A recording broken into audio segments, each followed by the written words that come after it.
E aí, pessoal, tudo bem? Aqui quem fala é o Gabriel Druzian, página da disciplina CV 511, Mecânica dos Sólidos 2, e nesse vídeo eu vou estar trazendo para vocês a resolução do exercício 2 da nossa lista 3, que abrange tensão, círculo de Mohr e deformação. Vamos lá? 2. Determine as tensões principais da viga abaixo no ponto P utilizando o círculo de Mohr. Aqui ele dá para a gente então a nossa viga e a nossa seção. Uma seção I, certo? Largura da mesa de 0,175 metros, espessura da mesa 0,015, altura da alma 0,2 metros, espessura da alma 0,010 metros. Ok? Aqui, só para relembrar um pouco os eixos, então, que a gente vai adotar, o eixo longitudinal da viga a gente chama de eixo X, perpendicular para baixo, o eixo Y, de forma que, olhando aqui na seção, o sigma, a direção X estaria saindo do plano, aqui saindo do slide, né? Enquanto que a direção Y está aqui para baixo e a direção Z já estava apresentada aqui para a esquerda. Dessa forma, o primeiro passo então que a gente vai ter aqui vai ser de calcular as propriedades geométricas da nossa seção. Aqui a nossa seção, uma propriedade geométrica que a gente vai calcular, que quase sempre vai usar, é o IZ, o momento de inércia em relação ao eixo Z.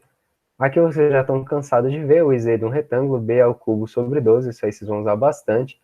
E nesse caso, de uma seção I, é importante lembrar que, quando você for calcular para as mesas, o eixo Z local delas estaria aqui, ó, e não coincide com o eixo Z global. Então a gente vai ter que usar quem? O teorema dos eixos paralelos, onde o Z global é o Z local, mais esse pedágiozinho que você paga, né? Que é o A vezes D ao quadrado, para poder ficar tudo no eixo local. Dessa forma, a expressão fica dessa maneira. Esse duas vezes, o que está tudo aqui entre colchetes, se refere às mesas, então aqui em cima e aqui embaixo, e esse último pedaço é o da alma. O pedaço da alma não precisa do teorema dos eixos paralelos, né, porque o eixo Z local já coincide com o global. Então fica simplesmente base, 0,010, vezes altura, 0,2 ao cubo, sobre 12. Enquanto que na outra vai ter paralelo ao eixo Z, então base, 0,175, vezes a altura, que está perpendicular ao eixo Z, 0,015 ao cubo, sobre 12, mais a área, 0,175 vezes 0,015, que multiplica a distância do eixo Z global até o eixo Z local, que vai ser o quê? 0,1, que é metade desse, mais metade disso aqui, para ir até o local aqui, e essa distância ao quadrado. Com isso, a gente chega no seguinte valor do momento de inércia em relação ao eixo Z. Outra propriedade geométrica que vai ser importante para a gente calcular na nossa seção vai ser o momento estático dessa área aqui, ó, dessa mesa de cima. Por quê? Porque é exatamente o momento estático que a gente vai usar para depois achar a tensão de cisalhamento devido à cortante para o ponto P. Se você não conseguir pensar nisso, como é que eu ia saber que eu ia precisar usar? Tudo bem, não calcular agora, quando você for precisar dele mais na frente, você calcularia lá. Aqui, por questões de organização, eu já estou calculando ele a priori. Então, o momento estático é sempre uma área vezes uma distância, né? No caso, a área vai ser a área desse retângulo aqui, vezes a distância do CG desse retângulo até o CG global. Então, no caso aqui, o momento estático no ponto P vai ser essa área, que é 0,175 vezes 0,015 da área desse retângulo, vezes a distância também, como eu já falei, de 0,1 até metade aqui desse retângulo, então metade de 0,015. Assim a gente chega no seguinte momento estático no ponto P. Segundo passo vai ser o quê? Os esforços solicitantes. Os esforços solicitantes para uma viga biapoiada é muito simples, vocês, né, já estão careca de saber como fazer diagrama e tudo mais.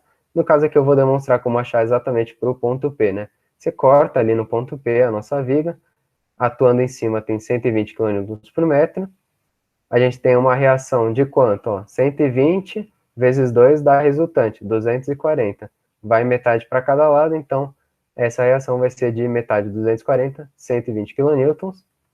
A nossa distância é de 0,3. E aqui, quando a gente corta, aparecem os esforços internos. Então, o esforço cortante, de acordo com a convenção, né, ele vai ser positivo aqui para baixo, fazendo uma tendência de giro horária, né, ó, horária. E aparece um momento também MP convenção, ele é positivo tracionando embaixo e aqui comprimindo em cima.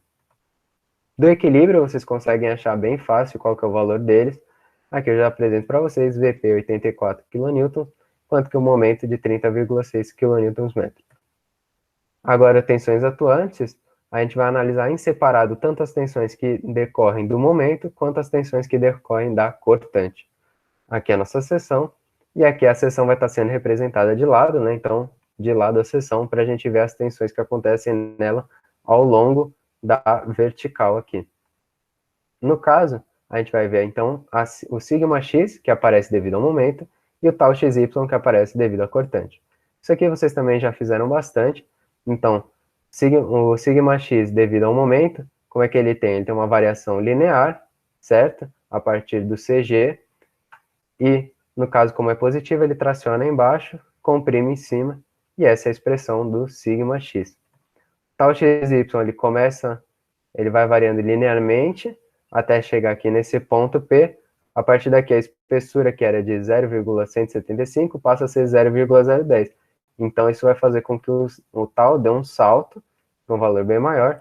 A partir de então, ele vai variar parabolicamente, por quê? Porque aqui começam a alterar dois fatores. Você está aumentando a área e você também está diminuindo a distância quando você for calcular o momento estático. Então, acontece uma variação quadrada no nosso momento estático, e por isso aqui é uma variação parabólica, e depois ele é espelhado, né? Então é máximo aqui, a gente sabe, ele é máximo no CG, e tem essa carinha aqui, devido a esse equacionamento, certo? Cortante vezes o momento estático sobre a largura vezes o momento de inércia. Por o nosso caso, a gente quer saber do ponto P, não interessa o máximo, nem, assim como não interessa o máximo aqui, nem o máximo aqui, interessa o do ponto P.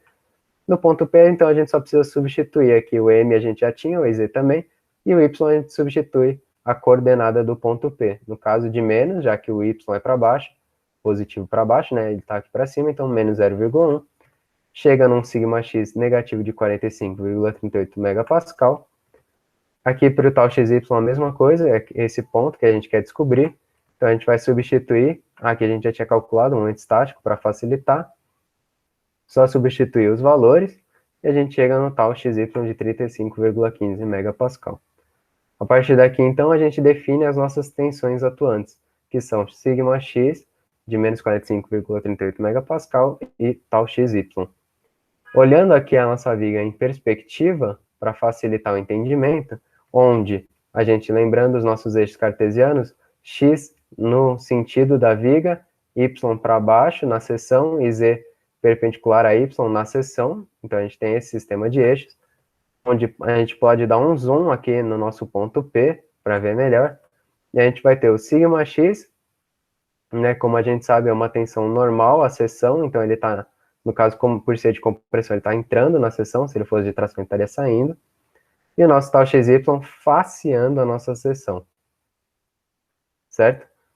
Como o cortante aqui, ela era positiva, era uma cortante de cima para baixo, o tal xy também é de cima para baixo, assim como aparece nesse desenho. Então a gente tem esse esquema aqui, com σx e tal xy, em que, olhando o ponto P, agora fazendo aquela esquematização que a gente está vendo agora, já nas tensões como um quadrado, onde aqui a gente vai ter a direção, a face x, né, e a face y, onde aqui vai atuar σx, aqui σy, e daí faceando eles vai ter o tal xy, a gente pode desenhar como? Então, na direção x, a gente tem σx de compressão. Então, de compressão, σx 45,38. Na direção y, que seria o σy, a gente não tem nada, certo? Porque é uma característica que em vigas, esse ponto não tem ninguém aqui apertando ele de cima para baixo, nem de baixo para cima. Então, o nosso σy, ele é igual a zero. Enquanto que o tal xy, a gente achou aqui 35,15. Perceba, esse desenho aqui, ó, se refere a essa face aqui, ó. Então, seria como se, né, aqui, a seção, essa aqui seria a face da seção, ó. Seria esse lado aqui do nosso quadrado. Então, tal xy para baixo e σx entrando, certo? E o valor do nosso tal xy, 35,15. Dessa forma, então, a gente chega que o σx menos 45,38, por quê? Convenção é positivo quando está tracionando, ele está comprimindo, então entre o sinal de menos, sigma y nulo, e o nosso tal xy positivo, porque está saindo aqui dessa nossa quina, né? Então, saindo aqui com 35,15 megapascal. Só a partir daqui, então, a gente vai entrar de fato no nosso círculo de Moore. Com as tensões que a gente achou, a gente consegue fazer todo o procedimento do círculo de Moore. Aqui eu vou mostrar um passo a passo que você poderia fazer tanto à mão, então usando régua, né, usando, sei lá, papel milimetrado, régua e compasso, sei lá, também transferidor para medir algum ângulo, como você pode fazer no AutoCAD, né, por exemplo, é uma ferramenta gráfica bem melhor para você fazer, muito mais precisa, onde você consegue plotar pontos, ligar por reta, fazer círculo, fazer medidas de ângulos e coordenadas, que é o suficiente para você chegar nas respostas. Nesse caso, fazendo, por exemplo, no AutoCAD, você não ia precisar fazer conta nenhuma, você só ia pegar os valores que ele te dá.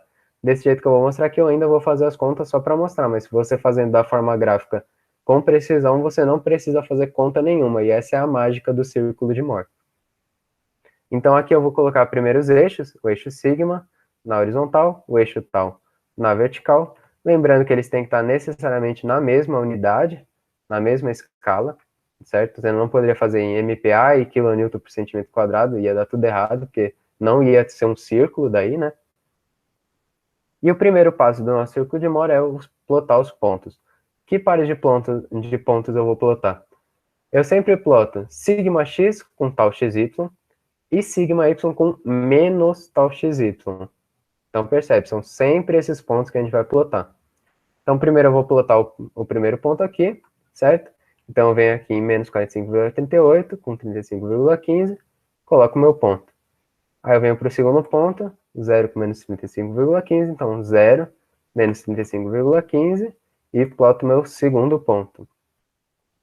Segundo passo, ligar esses pontos por uma reta. Bem simples, colocou a régua aqui e ligou os dois pontos. Perfeito. Terceiro passo, indicar o sigma m. Sigma m, né, que é o nosso sigma médio, ele vai ser a intersecção dessa reta com o nosso eixo sigma. Então, no caso, esse ponto aqui eu vou lá e indico ele. Não só indico, no AutoCAD você poderia pegar a coordenada dele, mas aqui eu vou calcular. Ele é dado pela média. Sigma médio é dado pela média de sigma x, sigma y. Então, fazendo a conta, a média deles dá menos 22,69 MPa. Aqui está ele. Agora a gente vai para o nosso quarto passo, que é traçar um círculo de centro sigma m e que vai passar pelos dois pontos plotados. Então, ele passa nesse ponto e nesse ponto. Aqui, nosso círculo traçado, para poder ir para o nosso quinto passo, que é achar o raio do círculo. Qual que é o raio do círculo? É esse raio aqui, que eu vou pegar a partir de qual? Desse triângulo aqui, ó. Esse triângulo vai poder nos ajudar a achar esse raio. Porque a gente tem aqui o nosso triângulo, ó, passando ele para cá, onde a gente tem a coordenada desse ponto, a coordenada desse ponto e a coordenada desse ponto. Com essas coordenadas a gente acha essa distância e também essa outra distância. Com essas duas distâncias a gente quer achar essa, sabendo que é perpendicular. Pitágoras indica pra gente que é a raiz da soma dos quadrados, que dá 41,84 MPa. Então aqui o raio de 41,84. Agora a gente passa para o nosso sexto passo, que são achar as tensões principais, que é o que ele de fato está pedindo no exercício. As tensões principais são a máxima e a mínima. No círculo fica fácil, a máxima está aqui e a mínima está aqui. Sempre onde tal é zero. Né? O máximo do nosso círculo sempre vai ser sob o eixo sigma. Então aqui sigma 1 e sigma 2. A gente sabe que sigma 1 vai ser sigma m mais o raio. Porque se esse é o centro do nosso círculo e a gente quer a extremidade, a gente tem que fazer o quê? O centro mais o raio. A gente chega nessa extremidade maior. Se a gente fizer o sigma m menos o raio, a gente chega no sigma 2. Por quê? Porque é a menor tensão que atua. Fazendo essa conta, a gente chega, então, sigma 1 de 19,15 MPa, sigma 2 menos 64,53 MPa. Correto? Então, aqui tá os valores dele. Outra coisa que eu costumo fazer é achar os ângulos das tensões principais. Apesar de não ter sido pedido exatamente o ângulo, ter sido pedido só as tensões, você poderia parar no slide anterior, Aqui eu vou dar uma continuidade para explicar um pouco melhor para vocês e ter um pouco mais de sentido físico também. Então, o ângulo das tensões eu vou usar de novo aquele mesmo triângulo que eu já vinha usando, porque é exatamente esse ângulo aqui que eu quero achar. Por quê? Ó, essa reta ela diz respeito ao nosso sigma x de menos 45,38, sigma y0 e tal xy 35,15, que é o que acontece na direção lá normal que a gente tem na viga. Para chegar nas tensões sigma 2 e sigma 1, a gente tem que pegar essa reta, né, e deitar ela aqui, para a gente chegar nesses novos dois pares, certo? Porque a gente sempre vai estar trabalhando com dois pares, que eles ficam sempre diametralmente opostos. Por quê? Porque o ângulo entre eles é de 90 graus, e no círculo é tudo representado os ângulos em dobro, então 180 graus. Então eles são sempre pontos diametralmente opostos. Eu quero fazer essa reta deitar aqui para achar a direção onde o sigma, aqui no caso, o sigma x vai virar o sigma 2 e o sigma y vai virar o nosso sigma 1. Se eu girasse aqui no outro sentido, achasse esse outro ângulo aqui, ó, que eu vou indicar também, vou pegar a caneta aqui para indicar, por exemplo, em azul, vamos ver. Se eu quisesse achar esse ângulo, também poderia achar, seria vou chamar aqui, por exemplo, 2 beta, já que o ângulo é sempre dobrado, por isso 2, onde seria o ângulo que girando no sentido horário, o ponto que era a face x, teria atuando nela daí o sigma 1, que seria o sigma máximo, e onde a gente tinha o sigma y, que no caso era nulo, ia passar a atuar o sigma 2, ou seja, a menor tensão, certo? No caso aqui eu vou achar esse ângulo 2α, mas poderia achar esse outro aqui. Assim como poderia pegar 2α e somar, no caso, 180 no círculo, ou somar 90 fora do círculo, que é metade, para achar também o outro ângulo, onde girando esse par, a gente chegaria nos pares principais. Bom, então, como eu falei, eu vou achar o 2α, a partir daquele triângulo retângulo que a gente já vinha mostrando. Bem simples, 2α vai ser o arco tangente, certo? 35,15 sobre 22,69. Acho 2α, acho o ângulo alfa. Lembrando que esse aqui seria um giro no sentido, ó, como mostra aqui, para essa reta deitar aqui, ela teria que girar no sentido anti-horário, convencionado como o giro no anti-horário positivo. Aqui uma representação para entender um pouco melhor isso aí. Aqui era o nosso ponto P, lembra? Como ele estava antes, a direção normal dele, né? Então, a direção x, a direção y, aí o sigma x, sigma y era nulo e o tal xy. A partir do círculo de Moore, a gente viu que se a gente girar esse nosso ponto P no caso aqui, o alfa é igual a 28,58, né? A gente achou 2α aqui, o alfa 22,58. Então, se eu girar esse ponto P assim, de 28,58 graus, o que acontece? Onde atuava o sigma x, vai passar a atuar o sigma 2. Então, aqui que atuava o sigma x, vai passar a atuar o sigma 2, então, 64,53 de compressão. Assim como aqui onde atuava o sigma y, apesar desse ser nulo, né, mas a direção onde era o sigma y, quando você gira, ele vira esse ponto aqui, de sigma 1 igual a 19,15. Então, ele vai virar exatamente quem? Sigma 1, 19,15. Então, essa é a representação gráfica exatamente do que a gente calculou aqui no círculo de Moore. Então, pegando aquele par, o tanto que a gente teve que girar, para cada par adotar um novo valor. O x virou o menos 64,53 e o y 19,15, correto?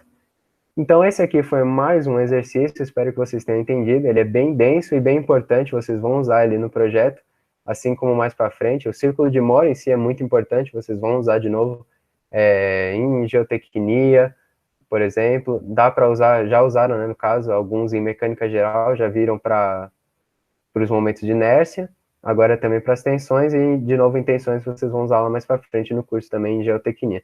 Então, eu espero que vocês tenham entendido, agradeço a atenção e até o nosso próximo vídeo.